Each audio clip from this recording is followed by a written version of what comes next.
Ladies and gentlemen, boys and girls, welcome back to the Sim Racing Expo 2022. We're here for our next panel, and well, it should be easy for me because we've got loads of content creators who love to talk.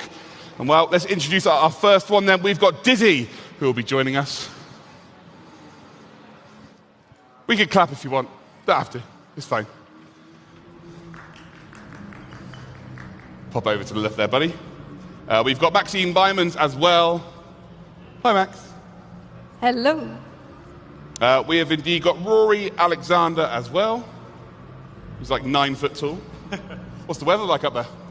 Hey. And I think he might be ready. We have also got Random Call Sign. I don't think he's ready. Not quite ready, so we will just give him a few minutes. We'll go sit down. We'll go chill out. He'll be here at some point, I would imagine. Just casually strolling around, but he will join us. So first of all then, how have you enjoyed the Sim Racing Expo 2022? It's really good. It's definitely different from where it's been before. The Nürburgring was this is much better. I much enjoy it. It doesn't quite have the backdrop of the Nordschleife. Nowhere does. But it does have quite nice classics through there, so there's plenty to see anyway. Yeah, it's good to be here. The event is way bigger than it used to be, so that's great to see. A lot of nice companies are here, so good. But I miss the Nordschleife a bit. Normally we go on track, and now we can just watch at beautiful cars, but not drive in them or have a hot lap in them.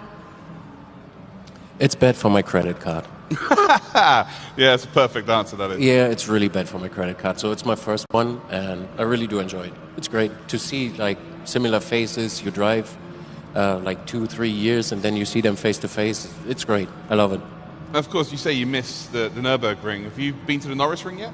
Over the last couple of days? No, I haven't. It's only like 1.5 kilometers away, and it's just a normal road now, but still the curbs from there. It's one of the most historic tracks in Germany, in Europe.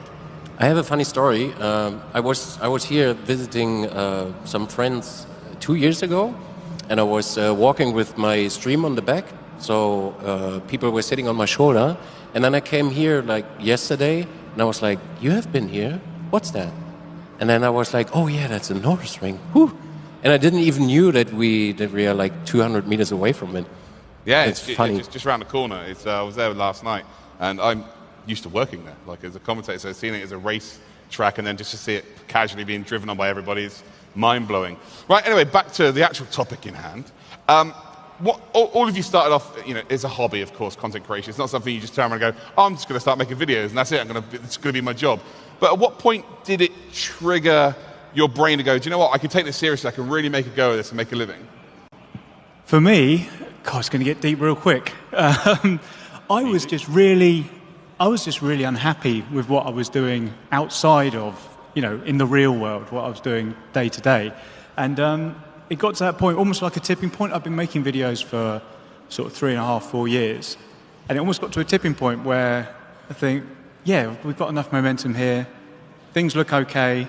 I've got 2 kids and a wife at home as well, so you've got to be careful of that sort of stuff. But it got to a tipping point where it was, as long as you've got enough contingency, you can take a jump with things. And it's for me, it was just a case of just going for it. What's the worst that can happen? I can go back to my job in the city. I can wipe the smile off my face and go be miserable till I'm 60 and retire. So yeah, I just gave it a crack, and amazingly, I'm still doing it now.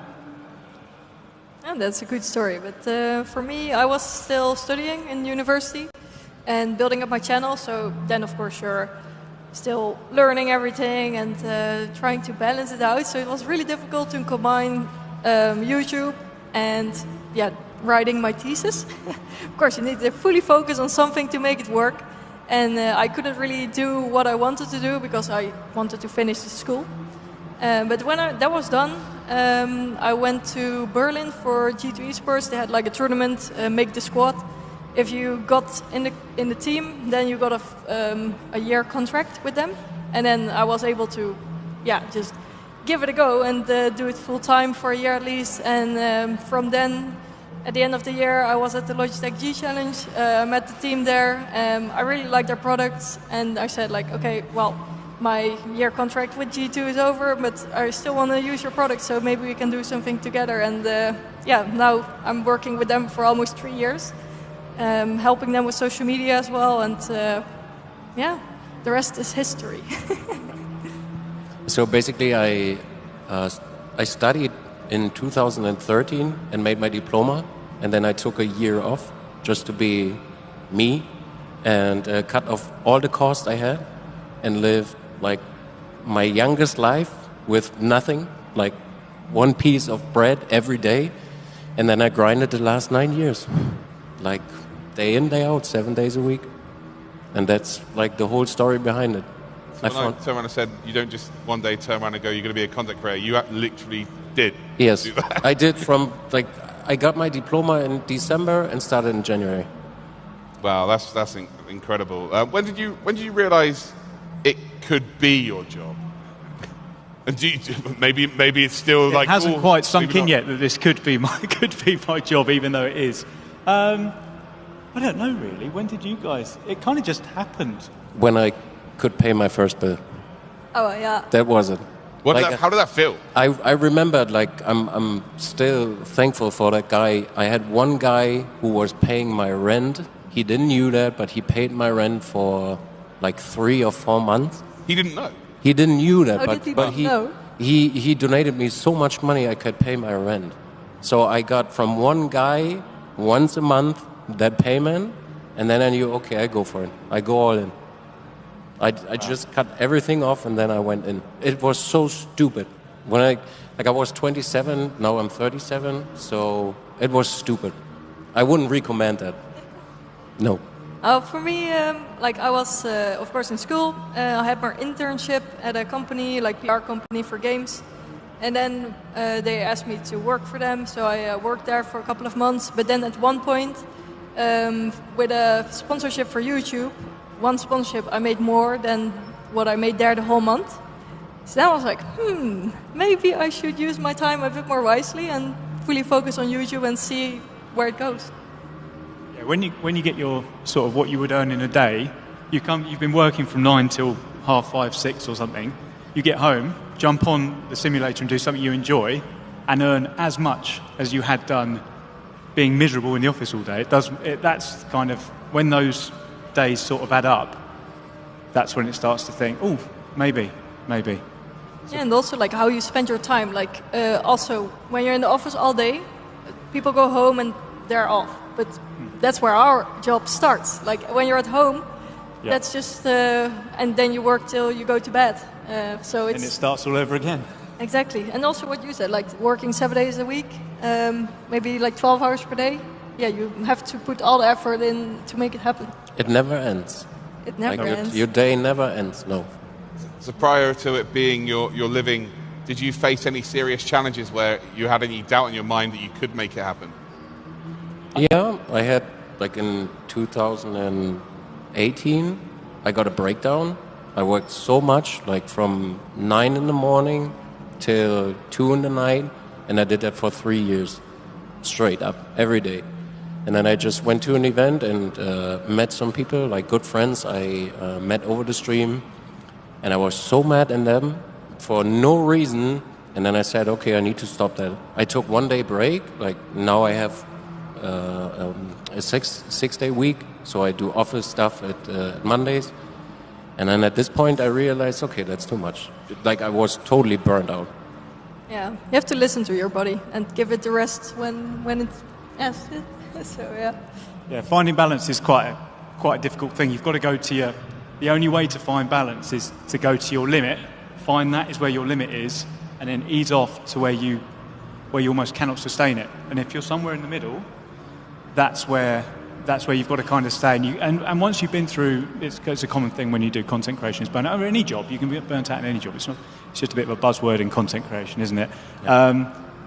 As long as you can see the signs, the early warning signs, then you're okay. You can sort of throttle back when you need to.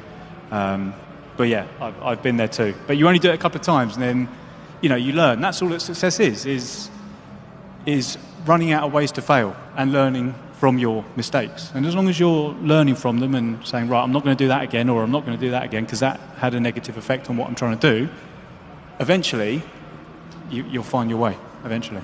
The funny thing is when you learn from your mistakes, you do more at the end. You get down to the point where you do less and then you start to do more, and you push your boundaries very high. I have my boundaries are so high right now, so the stress resistance got to a point where it's like, okay, I don't care, let's do it, let's go. What has been the most unexpected sort of achievement that you've had within your careers so far? For me, probably it's probably just making it a sustainable business. Really, is something that is just unexpected for me. You know, these amazing companies that have the sort of the equipment that I've aspired when I first started. Oh yeah, I'd love that wheel. I'd love to save up for that wheel. Or I'd love to save up for that, you know, rig or that TV or whatever, that monitor.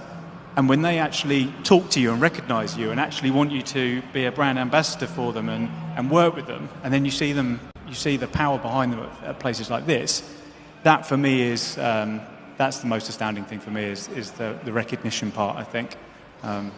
Yeah, I don't know about you guys. Yeah, for me, it was after the Las Vegas event with Logitech. I was there as a guest very last minute. I met like everybody and I didn't know who I was talking to. And apparently there was like general manager, head of marketing, and PR and communications, everybody. And I was like, oh, okay, I didn't know that. And then after I asked for the sponsorship, they said like, yeah, we want to offer you a bit more. So then I started to work with them as a community advisor. And then just got more and more responsibilities, and now being like responsible for all this sim racing social media. That's quite a nice achievement to not only make content for my own channels, but also for them here. So yeah, I really enjoyed it. I guess it was my first flight to America, fully paid. I cried. So that was like in my second year, and it was Blizzard by the time, and they called me and invited me to the BlizzCon. And they paid everything. I was crying. I will remember that for like the rest of my life. And the first autograph I gave. That's the point where you realize what's happening. Why are people talking to? What do they want? I'm just sitting in front of a camera and talking. So yeah, these were incredible. Yeah. I need to have a conversation with someone. Las Vegas, America. Yeah. Huh. You've been to Isle of Wight or something, right? Yeah, maybe. Nuremberg. I pay for that. You okay. I'm going straight in there. Dizzy's looking down on you now, if he can. If you Can I have your I autograph? don't. We need to drive together. We were talking. You could drive. No, you can drive too, I guess. A panel Route 66. Yeah. Fully funded by these two, by the sounds. Yeah. Wait, what? Here we go. We need to talk about that. I'm going to cry for a whole different reason now. Stop. Someone who's come from content creation myself as well, I had a very bad bout of imposter syndrome when I started working in real-world motorsport. Have you guys come across this, and how did you deal with it? Because there are many people out there watching who are maybe on the start of their journey, or maybe they're just getting some traction, and they will start to feel that, and it's horrible. How do you get through it? I think imposter syndrome is something, and it's something that I talk about quite a lot, because I like to share how I feel and be transparent as possible on my journey with the people that watch me. Imposter syndrome for me, as long as you can manage it, I think it's quite healthy. It keeps you on your toes. It keeps you, it's sort of that fight or flight mentality. It keeps you, fighting every day and making sure that you do everything every day. What I would say though to people who are just starting is, just start. That's it. Just start. I wish I'd started a long time ago. I might be at the level of these guys if I started a lot earlier, but nobody's got anything. Nothing's perfect. Do your first 100 videos, do your first 100 streams, then have a look at what you're doing right and doing wrong. Don't let perfection get in the way of you starting. And you are your own USP. So don't worry about if you've got a quirk here or you're not confident there or something. That's what people like about you. I've got plenty of quirks and plenty of things that I deem as negative, but other people can relate to that and say, right, I like this guy because I feel the same thing. So I would say just manage it, but embrace it and just be yourself, and you'll be just fine. Yeah, quirks are fine. We've literally got quirk in the community, so Yeah, I think just be yourself and do what you like and what you enjoy, and don't do it because you want to gain like thousands of followers or whatever. Don't do it for the money or the views. Just do it because you like it, and stay consistent and enjoy the journey. I was thinking about what you said. Just like after 9 years, I'm still not doing anything right. I'm like seriously. I played shooters. I did IRL stuff. I'm doing sim racing now. I never did anything the right way. Never. You will always get to the point where you realize, okay, that's not my thing. Just switch it up and do anything else. Just be yourself and do what you like. And in some instances, you become the product, the individual, the personality. You know, some people will watch you, I don't know, do all sorts of stuff. It's not just about the racing. It's about, as I say, how they relate to you, whether they like you as a person. So if you think about yourself as like the sort of body of the spider, if you like, and everything coming off of that, as long as you're yourself, people will gravitate to that. And yeah, don't do things, as Maxime said, don't do things to chase views and likes and subscribers and all this sort of stuff, because you won't be in control of your own journey then, and you'll end up pigeonholing yourself into something you don't want to do. So yeah, be yourself is what I'd say. Yeah, and stay consistent, I think too. You have to stay consistent, not do upload for a week and then you're like, oh, okay, then not for 2 weeks and then again for a week. Just try to spread it more and stay consistent. Yeah, schedule is like the first thing, right? Everyone says it. So many people don't listen to that first bit of advice. Yeah. You've got to be... the people have got to be able to read when you're online. They've got to know when you're going to be there. Like you're like a TV show, right? Yeah. You've got to form a habit. That's a habit, yeah. They get a habit, yeah. But I would say, like, the first row or the biggest point is be honest. Every time, be honest, don't lie. They figure that out if you're lying. If you get a product and you don't like it, say you don't like it. Don't lie. Never. Because when people find out you lied to them, they don't trust you anymore. And when viewers don't trust you anymore, they don't stick around. So never lie to your viewers or community. Yeah, that's my next question actually. Reviews. How do you find balancing the unbiased reviews? Of course, you have to be unbiased, you have to be impartial, but also you feel you have a duty of care for the people who are providing the products as well. You don't want to burn bridges. How difficult is it to find that balance? I mean, it's very easy as you're sort of coming up in the industry to be tempted by all these offers that you get. So, oh yeah, just use this wheel. Oh yeah, use that wheel. And you could, and to, as you said, to not burn any bridges, you can push certain things or don't. I've only ever done one review on my channel, and that's for the company that I work with, because I think the best review for me is to use that stuff day in, day out. And the stuff I use day in, day out is the stuff I want to use, because you can see right through it. If someone grabs, if they use one company's product regularly, and then another one comes out, I say, oh yeah, this is the best thing since sliced bread. Brilliant. Go get yourself one. Use my link, right? But then in 2 weeks, disappears. I think, oh, okay, you're back to your comfort zone again, and you know which creators use which stuff. And I think just going back to your point about making sure that you're honest and don't be disingenuous with stuff. And I think good companies will understand, because they have customers too. It's like it almost paints them in a bad light if they're throwing loads of money and publicity at something. You see it sometimes. This one product will arrive all over the space.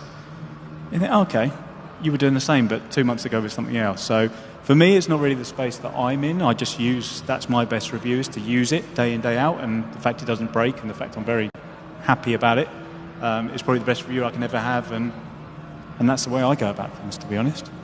Yeah, for me as well. Like I just when I get a request to do something, I review it carefully if I even want to do it, because I want to fully support the company. I don't want to review or promote something that I don't feel good at. So I just review everything carefully and pick the ones that I want to work with and not. And what you say, don't mix up brands.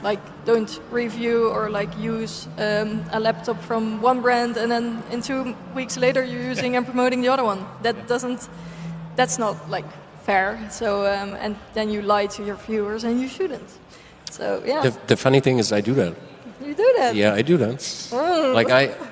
I use almost everything which is in there from the big brands in the last 3 years, just to say to my viewers, I did everything. You can ask me every brand you want. I can tell you what's good, what's bad. And if I get the chance to review it, I always tell the guys when they send stuff to me, I need to be honest. If it's shitty, I say it's shitty. You paid money for that, just remember that. And when they are fine with that, I do that. Because I'm still one of the only people not to swear on a stage, just want to put that out there. And, did I? I'm sorry. All right. But also, so even if you do get a product from a company that you do work with, you say, right, this is what I think about it, but I'm obviously saying it through rose-tinted glasses here. I'm trying to be as impartial as possible, but I love the fact the company have just sent me this. I would have bought this had it been for my own money anyway.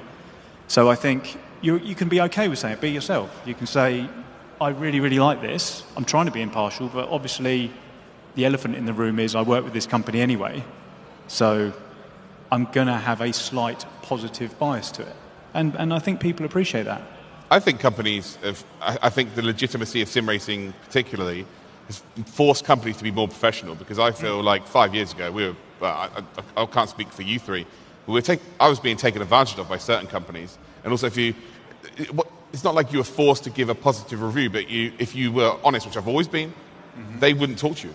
Whereas now I feel like they're so much better because they genuinely want to improve, right? Especially sim racing peripheral companies. Look at what we got here. Yes. Like it's a whole different ball game these days. Yeah, massively. And there's more and more people coming into the space. So yeah, it's more important than ever for these companies to I think just have a genuine sort of route to the customer, their customer, as you like. Yeah, but it can be difficult. But I think once you do it long enough, you know how to say no. You learn how to say no, and you're quite comfortable saying no, because you don't want a shelf behind you full of stuff that you never use, because it just makes almost dilutes your message. You have that? No. Okay. Well, I do, but we need to talk again, the other way around. Did you just become best friends? Yeah, I guess so. So let's move off that topic then and move on to storyboarding and scripting your content. A lot of people will assume that it's just one take, you're in a camera, you talk, and your job's done, or you're talking over a video. How difficult is it to script a video and put it together and all of the storyboarding? Give the viewers at home some perspective on how difficult the job is. Well, to be honest, can I go first? Yeah, I'm going to say the same as you. I do it the same way like you said. Yeah. It's just a one take. Like I do one takes. So I'm not a really YouTube guy. So I'm streaming every day. I'm used to just talk. So when I get something, I unbox it. Okay, we have this, that, and then you talk like 30 minutes straight, and then it's done. So for me, I actually do just what you said. So I stream Monday to Friday. Coming from the corporate terrible world that I used to work in, I tried to keep that in there, and I tried to do sort of 9 till 5, and talking about learning and learning where you go wrong. I got burnt out doing 9 till 5, Monday to Friday of the same game. So I've adjusted that slightly to 9 till 3, and then I'll do a video in the evening. I'll try and do one every single day for YouTube algorithm purposes, which I won't go into here, So for me, it is just that. I do something called VOD content, which is chop up of your best bits of live streams, really. So for me, it is kind of just that. I try and avoid the kind of scripted stuff. For at the moment, for me, it just takes too long. The storyboarding can be, if you're doing a video every other day and you're not streaming it, it can be done, but you end up just putting rubbish out there if you rush it, I think, for me. Yeah. I do it like one take as well, not like one take, but I just... This is fun. Cheers, guys. Yeah. See you later. No, like when I'm doing like a recording of a race, I just drive and comment on what's happening, and then cut down the nice pieces to make it a bit quicker in the video. But when there's like a full review or something, then I write down the most important parts, like the bullet points, and I talk around the topic. I guess the funny thing is, if you don't do that, it's nicer for the viewer because you are not this machine. So that's always what I have times when I need to record like 30 seconds more and say, hello, this is the future Dizzy. I want to talk to the past Dizzy. He's an idiot. He forgot this, that. And then it makes it a little bit funnier than reading from a screen like a review it doesn't look natural. So when you said like making a script or a board, people need to have that, like you said, for yourself to do your mind map. But just to do it right away is funny. It's good. I get like completely off track. Then I start talking about all the stuff that doesn't matter, and the video gets way too long. Yeah. Instead of just the things that I want to talk about. Yeah, when you go to a live stream, like we drive most likely every weekend endurance races, like 6 hours up to 24 hours, and you have the weirdest topics. You can, in my stream, it's really funny. We talk about Kartoffelsalat. It's potato salad. We talk about it every time. You can't even imagine talking about it like 1 hour.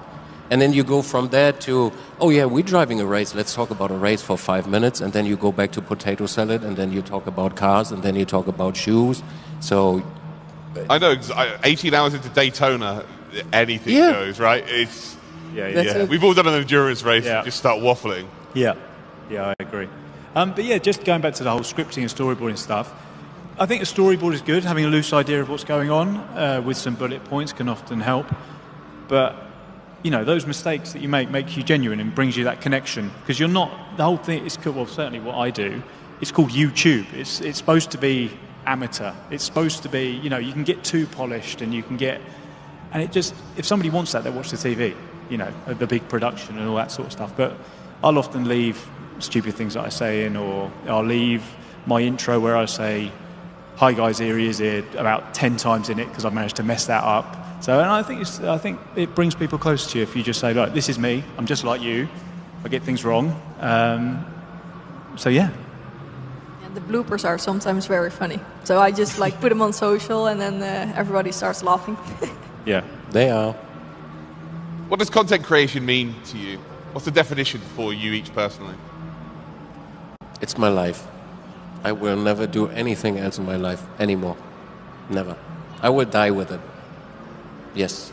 Because it's like after 10 years, every day you wake up with it, you go to sleep with it, you breathe it, you bleed it, you will never lose it in any way. It's so normal to have like your phone, talk to your phone, talk to a camera. It's like a drug. It's kind of like a drug to get up and to do it. So 5 days to be here and do no content, like sitting in front of my PC or my office, it's like on Monday, okay, I need to get back to my PC. I need to get back to my PC, please. Yeah, I agree around, you know, life. And it's a big thing. You hear people say, oh yeah, this is my life, that's my life. But for me personally, outside my wife and my 2 kids, every single moment is thinking about YouTube, actually doing YouTube, racing. So yeah, it is literally for me my life, and your channel is your baby, and that's, you know, and often with YouTube it's kind of on an upward trajectory in that you're almost doing it for tomorrow. You know, you think, right, I could not do this, I could just go to bed, or I could just mess around and do something else, but then I'm going to be one day further away from the dream that I've got of doing this, whether it's financial freedom or freedom in general or anything like that. So yeah, it is life. Thankfully, I've scheduled all my videos over the week, so I've got a little bit of a rest time. But this feels weird, not really racing or doing or filming or thinking, and I've got to get better at letting go, I think, with that. So. Yeah, for me it's also like a lifestyle, I would say. Like good you're one. Yeah, always, good one. always busy with it. Like you're never offline. You're always on. You have your phone in your pocket. You can post anything, anywhere, anytime. I really enjoy events, so for me also being at events, I will make content around it and make sure to enjoy the whole experience too, and not be at home only to make videos. So yeah, it's a bit like it never stops. Like you're always online. Yeah, it gave me personally so much possibilities. So I had I don't know, a van, like a camper van. And I drove with my stream, with a good friend, in 2 weeks around the Baltic Sea, in my stream. Just like, let that sink in. We drove around the Baltic Sea with a camper van and my stream, and his stream. That's incredible. That's so much fun. So you won't disconnect from that, never. If you do stuff like that, you can't just leave it. It's not going to happen. Have you had any trials and tribulations with family? Obviously, you're similar to me. You've got a young family in terms of children and a partner. Is there anyone in your family, like parents or any outside influences that maybe didn't quite believe in it and had a negative effect on you in the early days? I think I kept my channel secret till I got around, I think it was about 30,000 subscribers, I think, on YouTube. I kept it secret. Even some of my close friends found it and made a joke about it. And even now, I wasn't, until it was a big thing for me to say I'm going to do this full time. I left my job to play video games. A lot of people don't understand. My family were obviously incredibly supportive because you have to explain to them how this works, and you have to say, right, it's not just me sitting here. And you get people in your stream every day saying, why don't you go get a real job, or why don't you do this, why don't you do that? But it's quite good because you grow a thick skin with stuff, and you find if it's your purpose. And I was living, when I was working in the corporate world, I was pretty much living just a life of, quiet discomfort and discontent. I was so unhappy, and I was living for other people because I thought that was the thing to do. Go be a director in this job, or go do this and work till you're 60, then retire. Then your life can start. So for me, you just got to have your blinkers on and be right. I'm doing this for me. I'm doing this for my family. I'm doing this for the future us. And that for me was, then nothing else touches that. Nobody can influence. And people will have an opinion, as with everything. But you're living for you, not for anyone else, I think. My mom thought I was addicted to gaming. Which is, but you are. But you make a living from it, so it's okay. Yeah. Well, it's like it's not like you're addicted to gaming. It's also you're hanging out with friends. Like, of course, like I have friends all around the world. I cannot see them in person all the time, so we just hang out online. And I was able to make my job from it. But they didn't really understand what I was doing until you started to make some more serious money. So then they were like, money always talks. Okay, yeah. then That's the trouble. now it starts to be more interesting, but they are fully supportive and they really like what I do, and they're always watching where I am. Or when friends say, "Oh, can I come with the things they laughed at you before? Oh, can I come with you to that race? Have you got any spare tickets for that?" I think, "Oh, yeah." Wow. At school, I always kept it a secret, and then one guy in my Call of Duty clan, he was like, "Oh, I'm gonna tell it to everybody in your class." I was like, "No, please, don't do that. Please let me do my thing, and I will tell it when it's time." And then also in university, people found my channel. I was like, "Oh God, there we go." Now I have to explain, but they were all being super positive about it and saying "Wow, this is so cool." So at the end, don't feel ashamed of it. Just be proud of it and share your experience. And some people will be jealous, and then they don't talk to you anymore. I had one of those girls, and then now they send me a message "Oh, it's so cool what you're doing. Can we hang A lot out?" of that does come from that, is jealousy. A lot of it is because they're living that life that they don't want to live, and they project that negativity onto you because you've gone and taken that leap and you've taken that risk. And yeah, that's what I feel. It's a lot of it can be jealousy at times, but overwhelmingly for me personally, it's been positive. It's been positive. I have a really nice experience with my father. I was talking to him quite a lot about it, and he said, "I don't care. Just go to work." After I got my diploma, he said, "Go to work, get a real job." I paid a lot of money for that and stuff. So one day I had enough from this, and I said, "No, you know what? There's a piece of paper. You can see from the bank how much money I earn, and after that, zip it." He never said anything anymore about it. And my mom is quite different. She looks everything. Everything. If it's even Instagram, if it's podcasts, every video, stream, everything. She's like SpongeBob. Like a sponge. Do you get the messages? "Oh, I've shared this with auntie and uncles and..." Yeah, we doing kind of thing together where we cook in the kitchen together. So we got back together after a lot of years quiet between us. And every friend is watching it, and she's like, "Look what we are doing, and this and that." And even when my stream is running, she's like, "The mom, please do your nose. Don't put your hand in front of your mouth." And you're sitting there, "Mom, you can write in my chat. You don't need to send me my phone." She's even calling me while racing. Yeah. Mom, I can't talk to you. I'm racing. Nah, I can see that. I don't care. Just use your phone. And then she's like video calling you and stuff. And I'm like, Mom, please stop. I'm 37. I can handle myself. But it's really nice. It feels comforting and warm. And my close friends, they all love it. They like it. Because they all have it. They get something out of it. When they come to me, I have like a pile of hardware. Just go in the room, take anything, just go. So it's kind of a funny balance between us because they have like all real jobs, they like it, and they take me in this world, and I have my world, and then we meet up at home, and we really enjoy it. So a very good friend of mine, he started sim racing this year, and he's in my team now, and we drive together, and it's like it's so great to have those friends to do it together.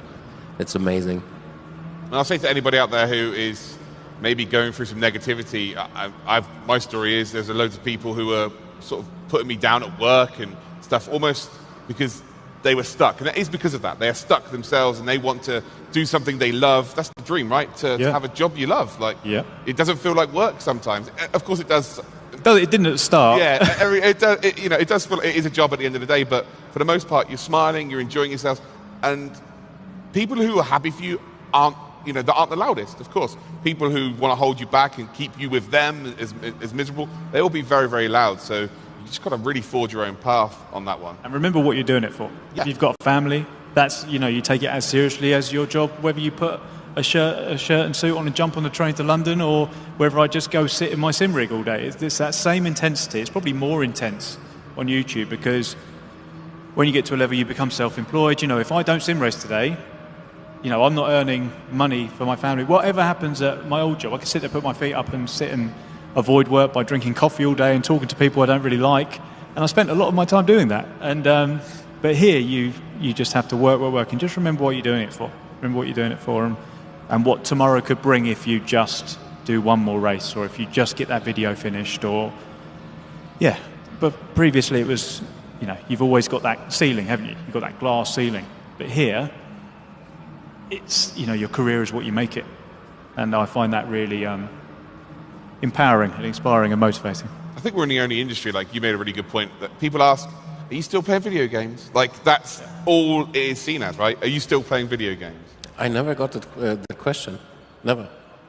Like, what's the answer? I'm going to be honest with you. It sounds like you're living the absolute dream, by the way. No, it's like the point I can't say the word, but F it. I don't care what people say. No, of course, yeah, definitely. So I don't hear it. So they stopped talking to me about that.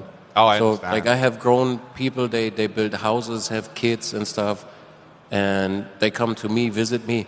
Oh, shit, that's so amazing. It is. Mm-hmm. And so they stop asking me if I used to do video games. So, yeah, I do that. That's like my living, that's my job.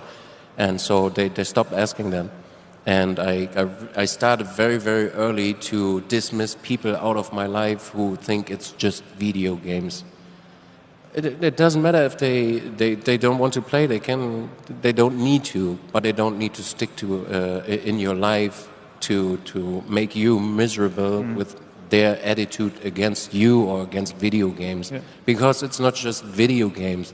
People around the world gather together, like in COVID, for example, they play with Discord and video calls and stuff.